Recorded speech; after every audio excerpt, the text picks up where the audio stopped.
ہندو مسلم جھگڑا کرے، میں جھگڑا ہونے دیتا ہی نہیں ہوں.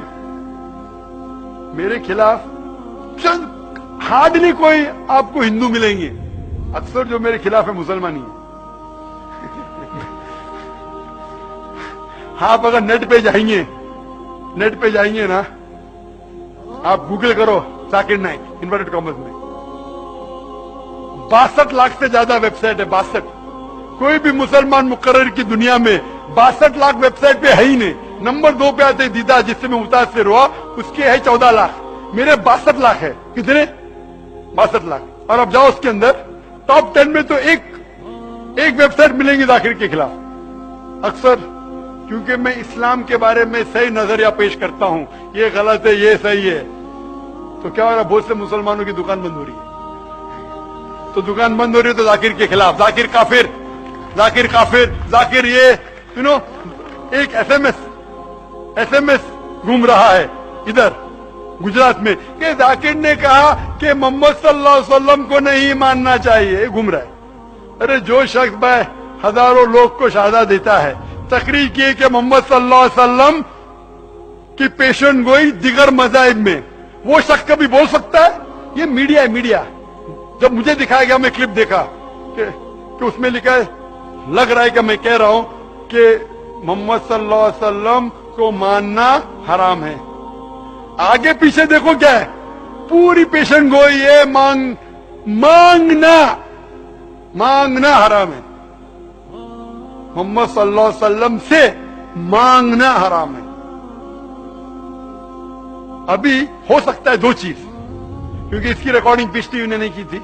2 جو ہو سکتا ہے کہ سلپ آف دا ٹنگ ہے، سبقت لسان، زبان پھسلنا، یا ہو سکتا ہے کہ اس نے مینیپولیٹ کیا ہے.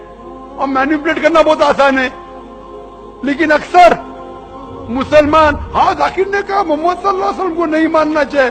کوئی بھی مسلمان جو میری تقریر سن چکا یہ مان ہی نہیں سکتا. جن لوگوں کی دکان بند ہو رہی ہے وہ لوگ پھیلاتے ہیں، لیکن فانوس کی طرح حفاظت جس کی ہوا کرے، وہ شمع کیا بجھے جسے روشن خدا کرے. میں تقریر نہیں کرتا ہوں شہرت کے لیے، میں نے میرے میڈیکل کا پیشہ چھوڑ دیا.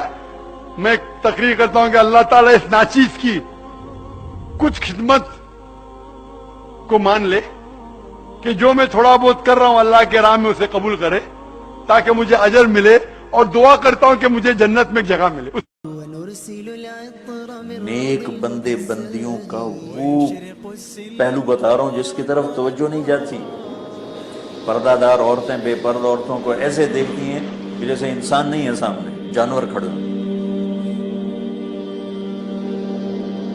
بیچارے ذاکر نائک کو یہودیوں کا ایجنٹ بنا دے، کہ ٹائی پہنتا ہے، کوٹ پہنتا ہے، یہودیوں کا ایجنٹ، یہودیوں کا ایجنٹ. یا اللہ میری توبہ، اتنا تعصب، اتنی حقارت.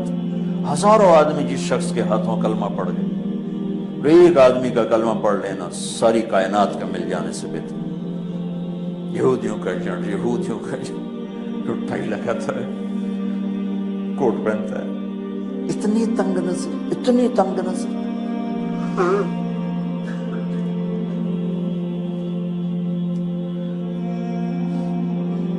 ایک آپ کو مثال دے رہا ہوں. تو بھائیو بہنوں، بڑے گناہوں میں ایک گناہ یہ بھی ہے کسی کو حقیر جان. جی بھی کل میں ایک پروگرام، وہ مجھے کسی نے بتایا کہ وہ لائیو شو میں ایک دم وہ ڈاکٹر عامر لیاقت صاحب جذباتی ہو کے چلے گئے. ٹھیک ہے، وہ ان کا اپنا مسئلہ ہے، مجھے کسی کی ذات یا شخصیت سے وہ نہیں. لیکن جو ایک وہ پھر میں نے بھی دیکھا، جب وہ خبریں پھیلتی ہے تو ہم نے بھی یوٹیوب پہ دیکھا،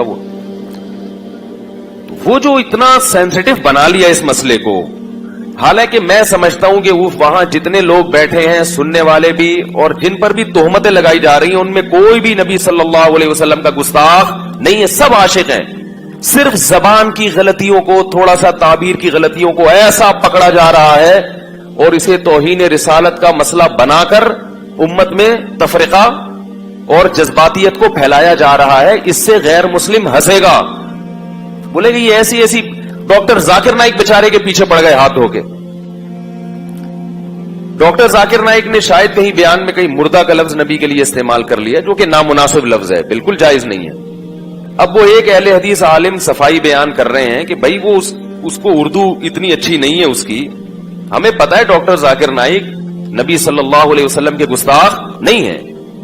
اگر نبی سے نفرت کرتے تو اسلام کی اتنی تبلیغ کیوں کر رہے ہوتے؟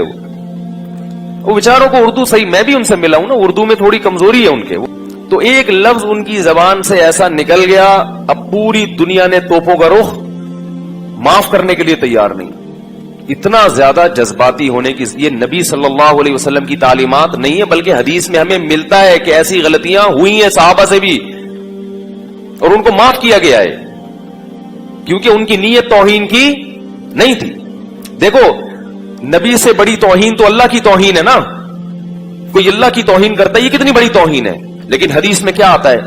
آپ صلی اللہ علیہ وسلم نے ایک مثال دی کہ پچھلی امتوں میں ایک شخص کی، آپ صلی اللہ علیہ وسلم نے مثال دی کہ جب کوئی بندہ اللہ کے حضور توبہ کر، کہ ایک بندہ ہے جو بیابان زمین میں اس کی سواری اس کا سامان سب گم ہو گیا، اب وہ موت کے انتظار میں لیٹ گیا، آنکھ لگ گئی کہ بھئی اس صحرا میں تو کچھ بھی نہیں ملے گا اور تڑپ تڑپ کے مر جاؤں گا. آنکھ کھلتی ہے تو اس کے فوراً سواری اس کے سامنے، پانی سب کچھ. خوشی سے وہ اتنا خوش ہوتا ہے، کہتے ہیں اللہم انت عبدی وانا ربک، اے اللہ تو میرا بندہ اور میں تیرا رب. خوشی بہت زیادہ ہے. بولنا یہ چاہ رہا تھا کہ میں تیرا بندہ تو میرا رب، نکلا کیا اس کے منہ سے؟ شکر ہے اس وقت ویڈیو کیمرے ایجاد نہیں ہوئے تھے اور یوٹیوب، ورنہ اس کی ویڈیو بنا کے لوگ ڈال دیتے اور اس پہ کفر کے فتوے کہ اس نے اللہ کی توہین کی. بھائی انسان ہے یار، کتنا بڑا بظاہر کفر ہے یہ. اللہ کو اپنا بندہ کہہ دینا، اس سے بڑا کوئی جرم دنیا میں ہو سکتا ہے؟ لیکن ہمیں پتا ہے کہ اس کی نیت یہ نہیں تھی. انسان ہے، کبھی کچھ کہنا چاہتا ہے نکلتا کچھ منہ سے. یہ تو دن رات ہم دیکھتے ہیں. بعض دفعہ بولتا کچھ ہے، سنائی کچھ دیتا ہے. تو یہ ہماری جو حواس ہے نا، یہ انسان کے حواس ہیں، اس میں بہت غلطیاں ہوں گی، بہت کچھ الٹا پلٹا ہوگا، بہت کچھ غلط ہوگا. اللہ نے کہا سوری کر لو، معذرت کر لو، لیکن یہ سوری کی بھی قبول نہیں کرتے. تو یہی مسئلہ ہے کہ جب وہ اللہ کے بارے میں کہہ رہے اے اللہ تو میرا بندہ میں تیرا رب، آپ نے فرمایا اخطا من شدت الفرح، اتنا خوش ہو گیا تھا کہ بیچارے کی زبان سے غلط الفاظ نکل گئے. پھر آگے حدیث میں یہ بھی نہیں ہے کہ کریکشن کی یا نہیں کی، بس ہو گیا تو ہو گیا. مطلب یہ کہ اللہ کو تو پتا ہے کہ میں کیا کہنا چاہتا ہوں.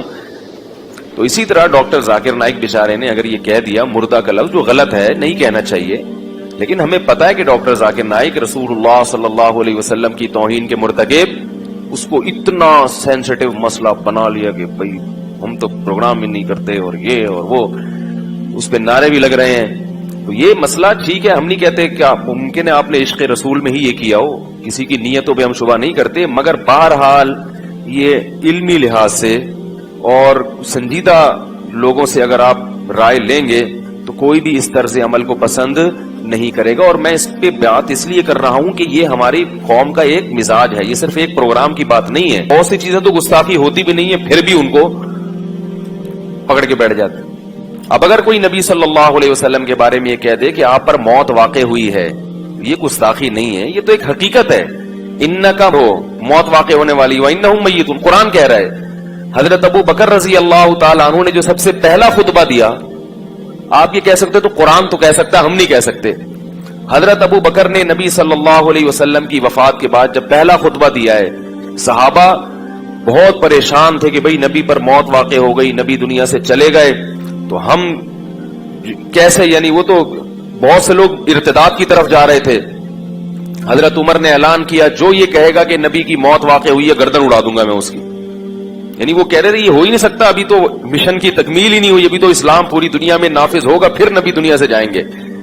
حضرت ابو بکر کھڑے ہوئے اور خطبہ دیا، یا ایھا الناس من کان منکم یعبد محمدا فإن محمدا قد مات.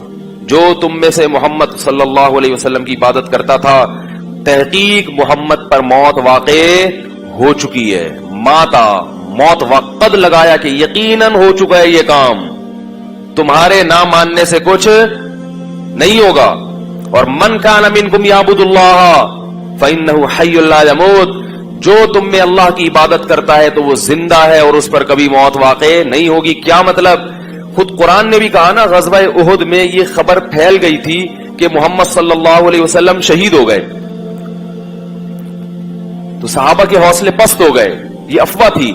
تو اللہ جب نبی کی زندگی کی اطلاع ملی ہے, حوصلے بحال ہوئے, تو اللہ نے صحابہ کو تنبیہ کی کہ بالفرض اگر محمد صلی اللہ علیہ وسلم شہید ہو بھی چکے ہوتے تو حوصلہ ہارنے کی کیا ضرورت ہے.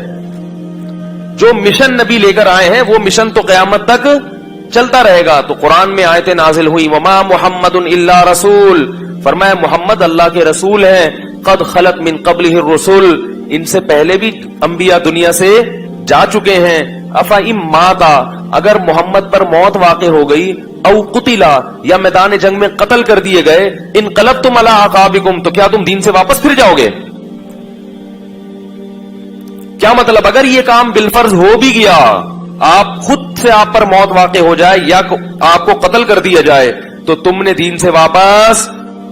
تو بھائی اسلام کے صاف ستھرے عقائد ہیں, اس کو زیادہ پیچیدہ مت بنو. ہاں یہ الگ بات ہے کہ دنیا سے جانے کے بعد آپ صلی اللہ علیہ وسلم کو ایک اعلیٰ درجے کی برزخی حیات ملی ہے, اور اس حیات کا تعلق آپ کے جسد اطہر سے ہے, اس لحاظ سے آپ کو زندہ بھی کہا جاتا ہے. لیکن وہ زندگی دنیاوی نہیں ہے بلکہ وہ برزخی ہے, اور اس کا اس قبر مبارک سے تعلق بھی ہے, اور جسد اطہر سے بھی تعلق ہے. کیسا تعلق ہے, اس کی حقیقت کیا ہے, یہ ہم بولو بھائی نہیں جانتے, کیونکہ اللہ نے شہداء کو حیات دی, حالانکہ وہ بھی موت کا شکار ہوتے ہیں, ان کی بیویاں عدت گزارتی ہیں, ان کی وراثت تقسیم ہوتی ہے. تو ہمارے نبی کی بیویوں نے بھی عدت گزاری, ان پر نکاح حرام تھا کیونکہ یہ نبی کے تقدس کے خلاف ہے کہ آپ کی بیویوں سے کوئی نکاح کرے, کیونکہ اللہ نے سب کی مائیں بنا دیا ان کو. باقی عدت انہوں نے گزاری ہے, وراثت تقسیم نہیں کی. کیوں نہیں کی؟ اس لیے کہ نبی نے فرمایا ہم پیغمبروں کی وراثت تقسیم نہیں ہوتی. یہ نہیں فرمایا کہ ہم تو کہ مرتے ہی نہیں ہے تو لہذا ہماری وراثت کا مسئلہ ہی نہیں ہے, نہ. فرمایا نحن معاشر الانبیاء, ہم جو پیغمبروں کی جماعت ہے نا, یہ وراثت تقسیم نہیں کرتے. اس کی وجہ کیا ہے کہ بھئی پیغمبر صرف علم کی وراثت ہے پیغمبروں کی, تاکہ ان کے مال پہ لوگوں کی نظر نہ ہو. تو اس لیے یہ جو چیزیں ہمارے ہاں معاشرے میں جذبہ, عمل کے لحاظ سے مسلمان زیرو ہوتا جا رہا ہے. شرط ایمان مصطفیٰ سے والہانہ پیار ہے. کتنا پیارا شعر کہا شاعر نے کہ ایمان کی شرط کیا ہے کہ مصطفیٰ سے والہانہ پیار ہو. آگے پیار کی ڈیفینیشن جو شاعر نے کی ہے نا, وہ کیا ہے؟ وہ یہ نہیں کہ پروگراموں کا بائیکاٹ کرو. اس اہل حدیث عالم کا بیچارے کا, میں کبھی کبھار, ابھی تو میں نہیں دیکھتا تھا, 1-2 دن سے میں نے دیکھنا شروع کیا, تو وہ ہر آدمی کبھی کوئی ڈاکٹر ذاکر نائک کے پیچھے پڑا ہوا ہے, کبھی میں نہیں جانتا ہوں اہل حدیث عالم کو, کہیں ممکن ہے انہوں نے بھی کچھ کوتاہیاں کی ہوں یا نہیں کی ہوں, مجھے نہیں پتا. لیکن میں 1-2 پروگرام میں نے دیکھے, مجھے اندازہ ہوا کہ معاملہ کس گڑبڑ ہوا ہے. معاملہ کیا چل رہا ہے؟ خام خامے پیچھے پڑ گئے ہو ایک ایسی چیز کے جس کی کوئی حقیقت نہیں ہے.